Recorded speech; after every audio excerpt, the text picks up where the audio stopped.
ونصلي على رسوله الكريم. أما بعد فأعوذ بالله من الشيطان الرجيم. بسم الله الرحمن الرحيم. إن تبدوا الصدقات فنعما هي وإن تخفوها وتؤتوها الفقراء فهو خير لكم.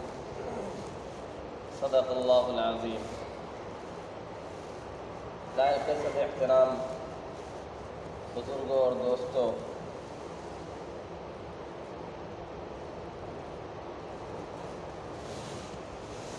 ہم یہ تذکرہ کر رہے ہیں گزشتہ 3 جمعوں سے کہ وہ خوش نصیب لوگ جنہیں اللہ کے عرش کا سایہ ملے گا وہ کیا ہیں، ان کی صفات کیا ہے۔ 5 اصناف کا، 5 قسم کے لوگوں کا تذکرہ ہو چکا ہے۔ آج ہم بات کریں گے 6ٹھی قسم، وَرَجُلٌ تَصَدَّقَ بِصَدَقَةٍ فَأَخْفَاهَا حَتَّى لَا تَعْلَمَ شِمَالُهُ مَا تُنْفِقُ يَمِينُهُ۔ 6ٹھی قسم کے لوگوں میں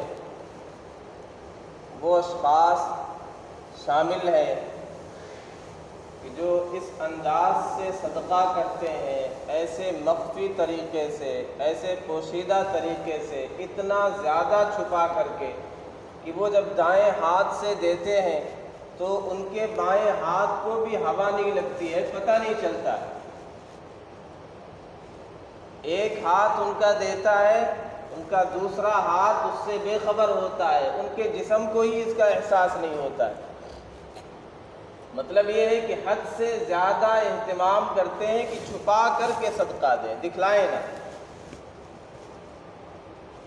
ایسے خوش نصیب لوگ جو اس انداز سے صدقہ کرتے ہیں، خیرات کرتے ہیں، اللہ کی راہ میں لوگوں پر مال خرچ کرتے ہیں، غریبوں کو دیتے ہیں، تو یہ بھی ان لوگوں میں شامل ہوں گے جنہیں عرش الہی کا سایہ عطا ہوگا، جس دن اللہ کے سائے کے علاوہ کوئی سایہ نہیں ہوگا۔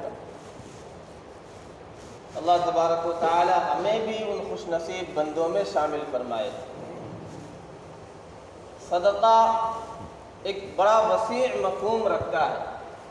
ایک صدقہ وہ ہوتا ہے جسے ہم سمجھتے ہیں کہ مال کسی کو دے دیا، یہ بھی صدقہ ہے کہ اللہ کی رضا حاصل کرنے کے لیے، اللہ کی خوشنودی حاصل کرنے کے لیے مال دے دیا، کوئی اور چیز دے دی کسی کو، یہ صدقہ ہے۔ لیکن یہ مالی صدقہ ہے۔ صدقے کا صرف یہی مطلب نہیں کہ آپ کسی کو کچھ دے دیں، کچھ مال دے دیں، کوئی سامان دے دیں، کپڑا دے دیں، کوئی چیز دے دیں، یہ تو ہے ہی صدقہ۔ اس کے علاوہ صدقہ نیکی کو کہتے ہیں۔ کل معروف صدقۃ، ہر نیکی صدقہ ہے۔ پھر رحمت دو عالم صلی اللہ علیہ وسلم نے اس کی وضاحت بیان فرمائی کہ آپ کسی بھٹکے ہوئے کو راستہ بتلا دیں، یہ بھی صدقہ ہے۔ اماطتک العذى والحجر والشوک عن الطریق لک صدقۃ، آپ راستے سے کوئی تکلیف دہ چیز ہے اسے ہٹا دیتے ہیں، کوئی پتھر ہے اسے ہٹا دیتے ہیں، کانٹا ہے اسے ہٹا دیتے ہیں، یہ ساری چیزیں بھی آپ کے لیے صدقہ ہے۔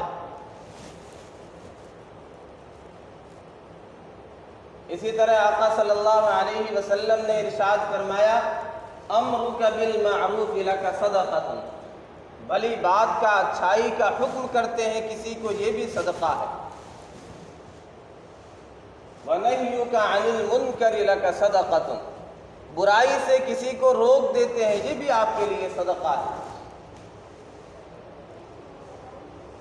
اسی طرح ارشاد فرمایا رحمت دو عالم صلی اللہ علیہ وسلم نے مَا مِن مُسْلِمٍ يَغْرِسُ غَرَسًا أَوْ يَزْرَعُ زَرْعًا فَيَأْكُلُ مِنْهُ إِنسَانٌ أَوْ دَابَّةٌ أَوْ طَيْرٌ إِلَّا وَكُتِبَ لَهُ صَدَقَةٌ۔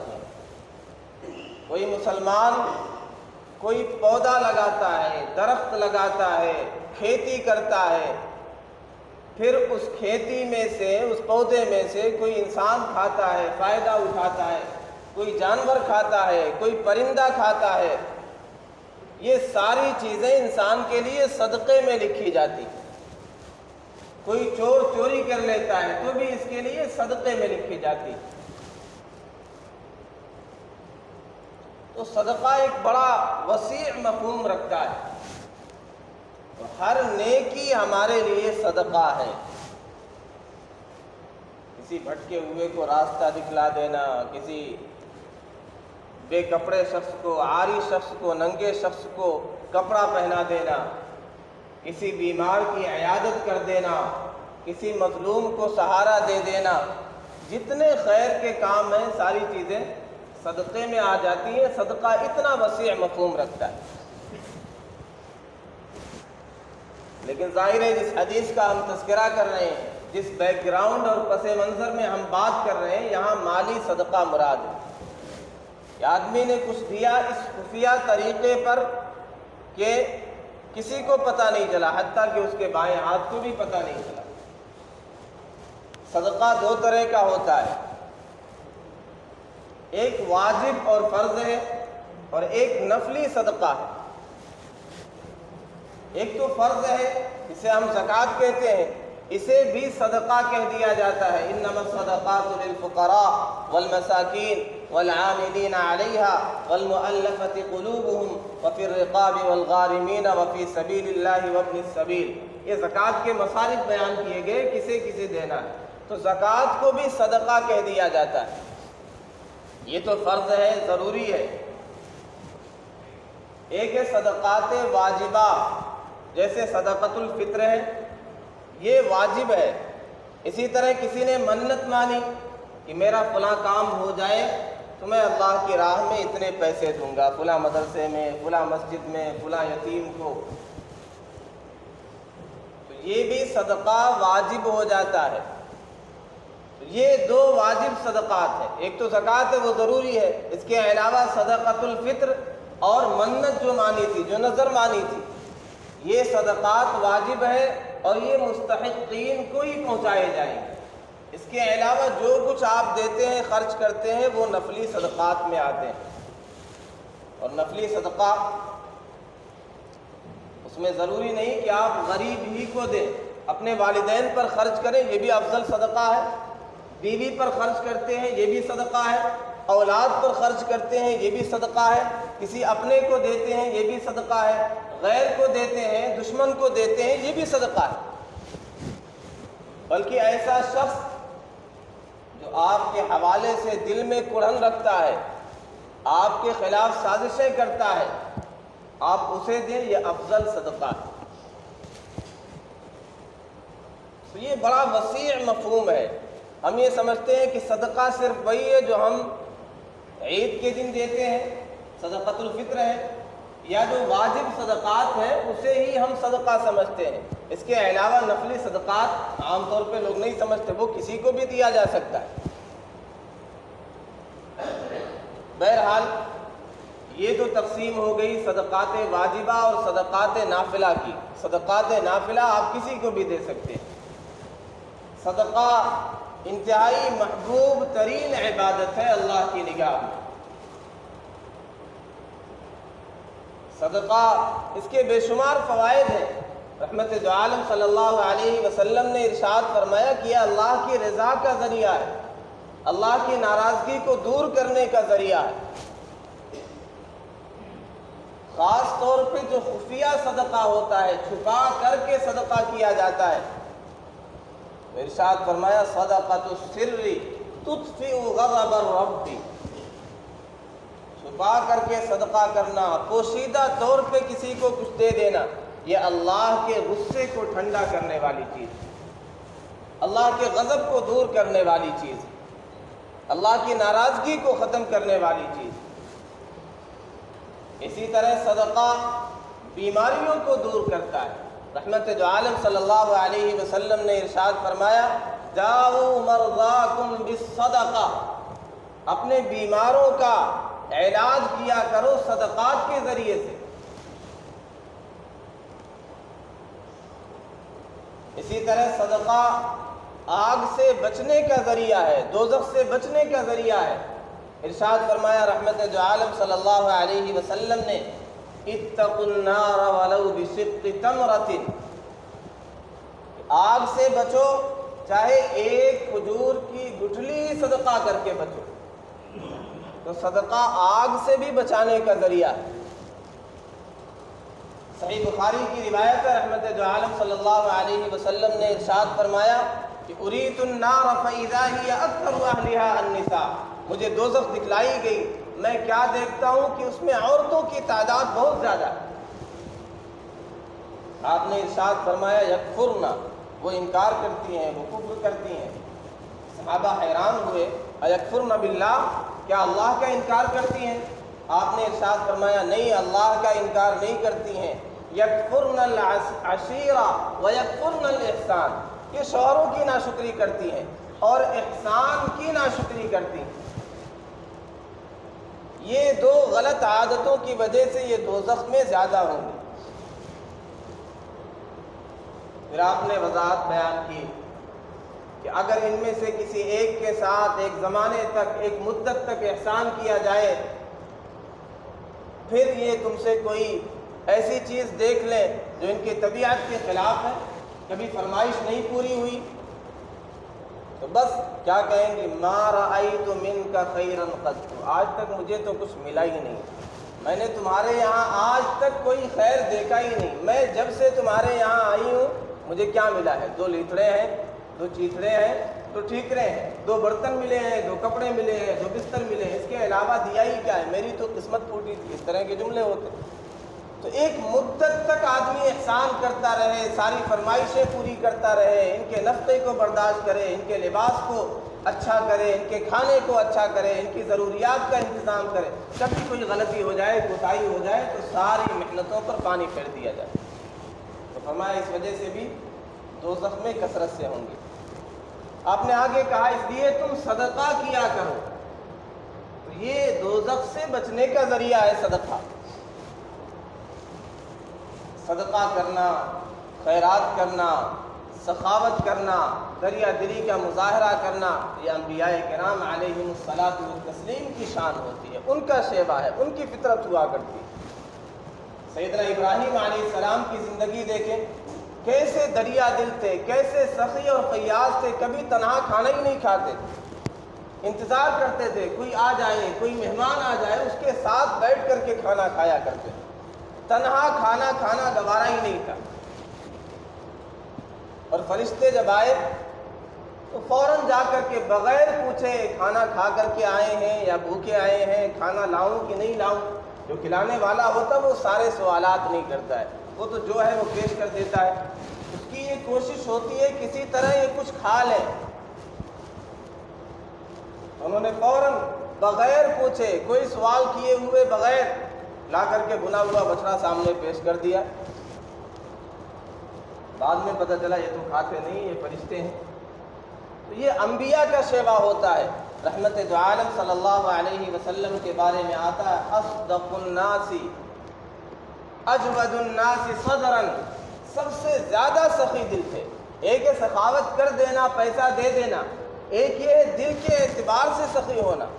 تو آپ صدقہ کرتے تھے سارا ہی کچھ لٹا کر کے، کبھی دل میں یہ خیال نہیں آتا تھا کہ غربت آ جائے گی، مال کہاں سے آئے گا، اگر یہ سارا دے دیا تو پھر تو ختم ہو جائے گا، یہ خیال بھی نہیں آتا۔ یہ دل سے سخاوت ہوتی ہے۔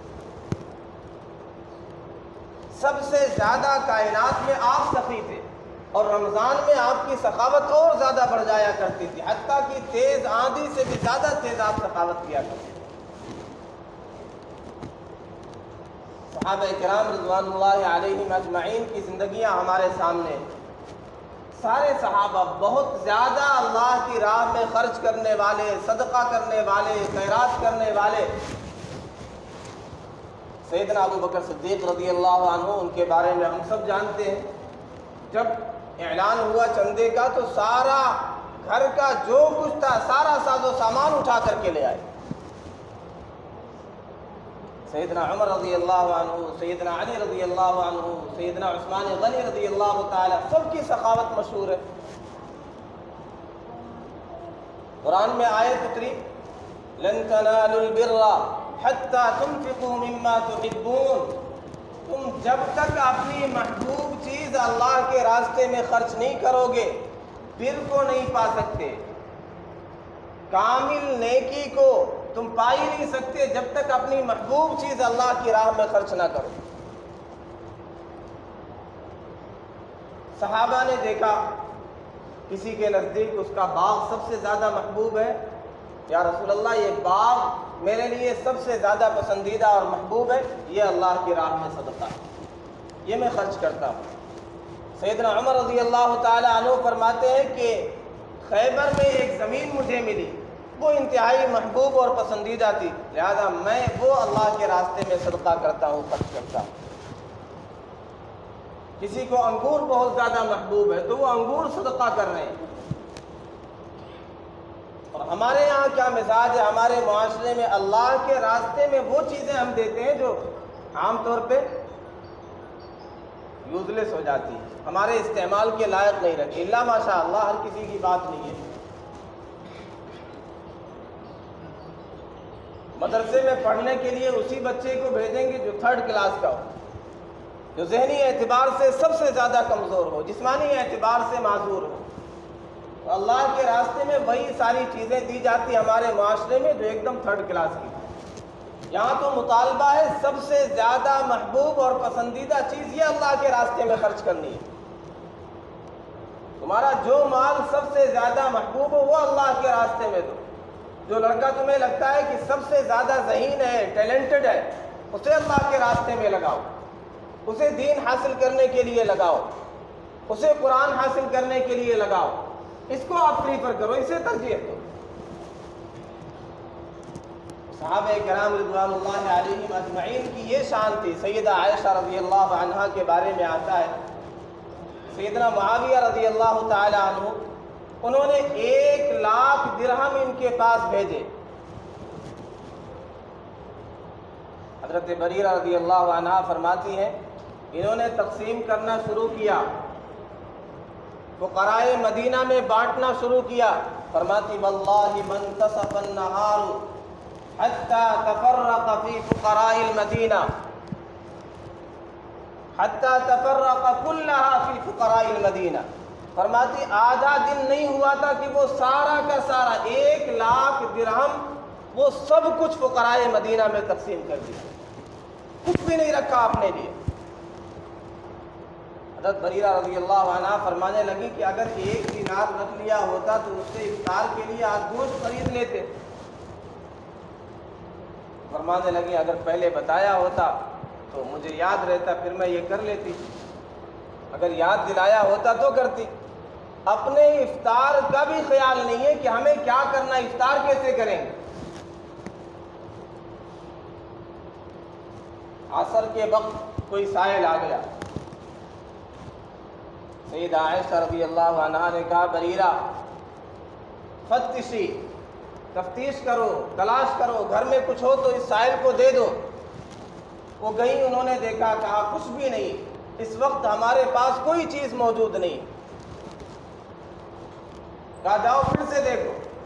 انہوں نے آ کر کے کہا کہ صرف قرص الشعیری، ایک جو کی روٹی کا ایک ٹکڑا ہے جو ہم نے افطار کے لیے رکھا ہوا ہے۔ فرمایا اسے سائل کو دے دو، افطار کے لیے اللہ تبارک و تعالی انتظام کر دیں گے۔ یہ شان تھی سخاوت کی، یہ دریا دلی تھی، یہ فیاضی تھی، یہ سخاوت تھی، اس طرح صدقہ کیا کرتے تھے۔ پھر اللہ تبارک و تعالیٰ نے ایک شخص کو بھیجا، افطار کے بعد، نماز کے بعد وہ بکری لے کر کے آئے اور فرماتی اس شخص کو ہم نے کبھی دیکھا نہیں۔ صحابہ کرام کثرت سے صدقہ کیا کرتے تھے اور خاص طور پہ مخفی طریقے پر صدقہ کیا کرتے تھے۔ اللہ والے صدقے کو چھپا کر کے کیا کرتے تھے۔ سیدنا حسین رضی اللہ تعالی عنہ کے صاحبزادے ہیں علی بن الحسین، جنہیں زین العابدین کے نام سے جانا جاتا ہے اور زیادہ مشہور زین العابدین کے نام سے۔ ان کے بارے میں مورخین لکھتے ہیں کثیر التصدق، بہت زیادہ صدقہ کرنے والے تھے۔ ان کا جب انتقال ہو گیا جب انہیں غسل دیا جا رہا تھا تو لوگوں نے دیکھا کہ ان کے پشت پر 2 پٹیاں پڑی ہوئی ہیں، نشان پڑے ہوئے، جو عام طور پہ حمالی کرنے والے جو قلی ہوتے ہیں، جو بوجھ اٹھایا کرتے ہیں، ان پر وہ نشانات ہوتے ہیں۔ لوگ حیران ہو گئے کہ آپ نے تو یہ کام کیا نہیں، بوجھ اٹھا کر کے پیٹھ پر چلا نہیں کرتے تھے، پھر یہ نشانات کیسے ہیں؟ جب ان کا انتقال ہو گیا پتہ چلا 100 ایسے گھر تھے، کان یعول 100 عائلۃ من المدینہ، مدینہ کے 100 ایسے محتاج لوگ تھے جن کے گھر میں رات میں خفیہ طور پہ چھپ کر کے اپنی پیٹھ پر، اپنی کمر پر بوریاں اٹھا کر کے، غلے اٹھا کر کے لاد کر کے لے جایا کرتے تھے، خفیہ طور پہ ان کے گھروں میں ڈال دیا کرتے تھے۔ جب انتقال ہوا تو انہوں نے کہا کہ ہمارا یہ انتظام بند نہیں ہوا جب تک ان کا انتقال نہیں ہو گیا۔ جب ان کا انتقال ہوا تو وہ انتظامات بند ہو گئے، وہ غلے پہنچنا بند ہوئے، تو لوگوں کو سمجھ میں آیا کہ یہ تو علی ابن حسین کیا کرتے تھے۔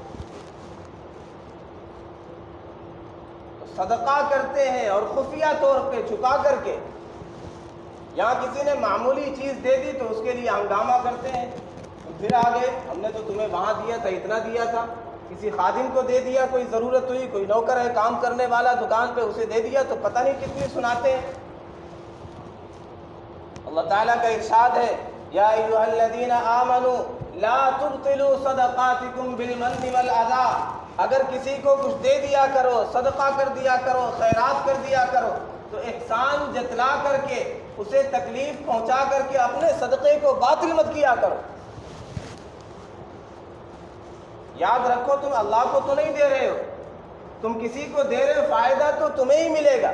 وما تنفقوا من خیر فلانفسکم، تم جو کچھ دے رہے ہو، جو خیرات کر رہے ہو، جو صدقہ کر رہے ہو، یہ اپنے لیے کر رہے ہو، تمہارا اپنا بھلا ہے، تمہارا ہی فائدہ ہوگا، تمہیں واپس 700 گنا اس سے زیادہ پڑھ کر کے تمہیں دیا جائے گا۔ عبداللہ بن مبارک رحمۃ اللہ علیہ کے بارے میں آتا ہے، یہ سفر پہ تھے، واپس آئے، پتہ چلا ان کا ایک ساتھی قید ہے، جا کر کے خفیہ طور پہ پیسہ دیا کہ ان کی رہائی کا انتظام کر دیا جائے، انہیں رہا کر دیا جائے، چھوڑ دیا جائے، اور یہ نہ بتلایا جائے کس نے پیسہ دیا، کس نے پیسہ دے کر کے چھڑایا ہے۔ وہ ساتھی آزاد ہو کر کے، رہا ہو کر کے آئے، ان کے ساتھی تھے، مجلس میں شریک ہوئے، انہوں نے پوچھا کیا بات ہے، بہت دنوں سے موجود نہیں تھے، تو پوری تفصیلات بتائی، کہا کس نے چھڑایا، کس نے پیسہ دیا، تو ساتھی نے جواب دیا مجھے تو پتہ نہیں، اللہ اعلم۔ تو کہا اللہ کا شکر ہے جس نے بھی کیا اچھا کیا، اس بات پر خوش ہوئے کہ پتہ نہیں چلا۔ خفیہ طور پہ یہ صحابہ، یہ اسلاف چھپا کر کے صدقے کیا کرتے تھے، رات کی تاریکی میں جا کر کے صدقے کیا کرتے تھے، لوگوں کے گھروں پر سامان پہنچا دیا کرتے تھے، غریبوں کے گھروں پر سامان پہنچا دیا کرتے تھے، مسافروں کے لیے کھانے کا انتظام کیا کرتے تھے۔ یہ وہ چیزیں جو اللہ کی رضا کو اپنی طرف کھینچنے والے، اللہ کے غضب کو اور غصے کو ٹھنڈا کرنے والے اعمال ہیں، اور یہ اتنا محبوب عمل ہے، اس سے بڑا اعزاز کیا ہو سکتا ہے کہ رحمت دو عالم صلی اللہ علیہ وسلم نے ارشاد فرمایا کہ ایسا بندہ جو خفیہ طور پہ صدقہ کرتا ہے، رجل تصدق بصدقۃ فاخفاها، ایسے صدقہ کیا کہ اسے پوشیدہ رکھا، چھپایا، حتی لا تعلم شمالہ ما تنفق یمینہ، جو اس نے دائیں ہاتھ سے خرچ کیا اس کے بائیں ہاتھ کو بھی پتہ نہیں چلا۔ اس انداز سے پوشیدہ طور پہ جو کوئی بندہ صدقہ کرے گا تو اللہ کی نظر میں اتنا مقبول، اتنا معزز ہے کہ عرش الہی کا سایہ اسے ملے گا اس کے صدقے کی وجہ سے۔ اب یہ بات یاد رکھیں کہ جو فرض زکوٰۃ ہے، جو فرائض ہیں، اس میں تو علانیہ طور پہ کیا جاتا ہے۔ میں نے آیت پڑھی تھی ان تبدوا الصدقات فنعما ہی، ظاہر طور پہ، کھلے طور پہ، علانیہ طور پہ دینا غلط نہیں ہے، ممانعت نہیں ہے، ناجائز نہیں ہے، لیکن اپنا اپنا طریقہ ہے۔ زکوٰۃ دیں گے، فرائض کی ادائیگی کریں گے تو علانیہ طور پہ، نماز پڑھیں گے کھلم کھلا، حج کریں گے اعلانیہ طور پہ، زکوٰۃ دیں گے تو بتلا کر کے کہ ہاں میرے مال میں اتنی زکوٰۃ ہوتی، میں نے اتنا دیا، الا یہ کہ کسی چور کا کسی ڈاکو کا خطرہ ہو کہ پتہ چل جائے تو وہ پیچھے لگ جائے گا، وہ الگ چیز ہے۔ بہرحال زکوٰۃ میں اعلانیہ طور پہ ہوتا ہے، اور کبھی ایسا ہوتا ہے نفلی صدقہ بھی ترغیب دلانا مقصود ہے، مسجد کے چندے کے لیے اعلان ہو رہا ہے، مدرسے کے لیے اعلان ہو رہا ہے، تو کھڑے ہو کر کے اگر کوئی نام لکھا دے کہ میری طرف سے 1 لاکھ ہے، تو یہ نہ کہیں کہ ریاکاری کر رہا ہے، دکھلاوا کر رہا ہے۔ یہاں ترغیب دلانے کے لیے، لوگوں کو شوق دلانے کے لیے کہ لوگ بھی چندہ دیں، تو یہ بہتر ہوتا ہے کبھی کبھی اعلانیہ طور پہ صدقہ کرنا۔ بہرحال اصول یہ ہے کہ فرائض اور واجبات جو ضروری ہیں اس میں اعلانیہ طور پہ عمل ہوگا، فریضے کی ادائیگی ہوگی، لیکن جو نوافل ہیں، چاہے نفل نماز ہو چاہے نفل صدقہ ہو، اس میں افضل یہ ہے کہ خفیہ طور پہ چھپا کر کے اس عمل کو کیا جائے، کسی کو پتہ بھی نہ چلے، تو یہ زیادہ فضیلت والا عمل ہے۔ یہ بھی یاد رکھیں کہ ہر عمل اس میں اخلاص ضروری ہے۔ اگر کوئی ریاکاری کرتا ہے دکھلاوے کے لیے کہ لوگ مجھے بہت بڑا سخی کہیں گے، بہت دریا دل کہیں گے، بڑا فیاض کہیں گے کہ بڑا پیسہ لٹاتا ہے، بہت دیتا ہے فقیروں کو، اگر اس نیت سے دکھلاوے کے لیے کوئی مال لٹاتا ہے تو یاد رکھیں حدیث میں ہے وہ 3 اشخاص جن سے جہنم کو بھڑکایا جائے گا، سب سے پہلے جنہیں نارے دوزخ میں ڈالا جائے گا، اس میں سے ایک بندہ وہ بھی ہوگا جو کثرت سے صدقہ کیا کرتا تھا۔ اللہ تعالیٰ اپنے نعمتوں کا تذکرہ کریں گے، وہ اقرار کرے گا، اللہ تعالیٰ کہیں گے میرے مال جو میں نے دیا تھا اس میں تم نے کیا کیا؟ وہ کہے گا یا اللہ ما ترکت بابا من ابواب الخیر الا تصدقت فیہ، میں نے خیر کا کوئی دروازہ چھوڑا ہی نہیں، جو بھی خیر کا دروازہ نظر آیا میں نے وہاں مال دیا، صدقہ کیا، خیرات کی، میں نے اتنا مال لٹایا ہے، کوئی دروازہ ہی نہیں چھوڑا۔ ارشاد ہوگا نہیں، جھوٹ بولتا ہے، پیسہ تو خرچ کیا، لٹایا خوب ہے، صدقہ خوب کیا ہے، لیکن اللہ کی رضا مقصود نہیں تھی، دکھلاوا مقصود تھا، لوگوں میں تعریفیں چاہتا تھا، شہرت چاہتا تھا، لوگ سخی کہیں، بہت بڑا غنی کہیں، دریا دل کہیں، تو وہ سب کچھ کہا جا چکا ہے۔ ارشاد ہوگا کہ دنیا میں اسے جو کچھ ملنا تھا، تعریفیں، شہرت، وہ ساری چیزیں مل چکی، اسے گھسیٹ کر کے جہنم میں ڈال دیا۔ تو ہمارے ہر عمل میں اخلاص ہونا چاہیے، صدقے میں بھی اخلاص ہونا چاہیے۔ یہاں جو حدیث میں تذکرہ ہے کہ عرش الہی کا سایہ ملے گا، اس طرح خفیہ طور پہ صدقہ کیا کہ دائیں ہاتھ سے دیا، بائیں کو پتہ نہیں چلا، جب اس طرح صدقہ کرے گا تو ظاہر سی بات ہے اس میں دکھلاوا ہو ہی نہیں سکتا۔ آدمی چھپا کر کے صدقہ کرے، اللہ کی رضا بھی ملے گی اور ریا سے بھی بچ جائے گا، لوگ بھی نہیں دیکھ پائیں گے، تقویٰ کے زیادہ قریب یہ عمل ہوگا، پھر سب سے بڑی چیز اللہ کے عرش کا سایہ مل جائے گا، جس دن اللہ کے عرش کے سائے کے علاوہ کوئی سایہ نہیں ہوگا۔ اللہ تبارک و تعالی ہمیں بھی ان خوش نصیب بندوں میں شامل فرمائے جنہیں عرش الہی کا سایہ عطا ہوگا۔ وآخر دعوانا ان الحمد للہ رب العالمین۔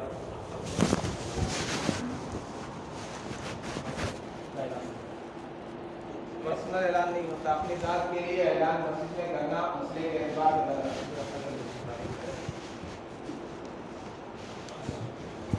سنتیں پڑھ لیجیے۔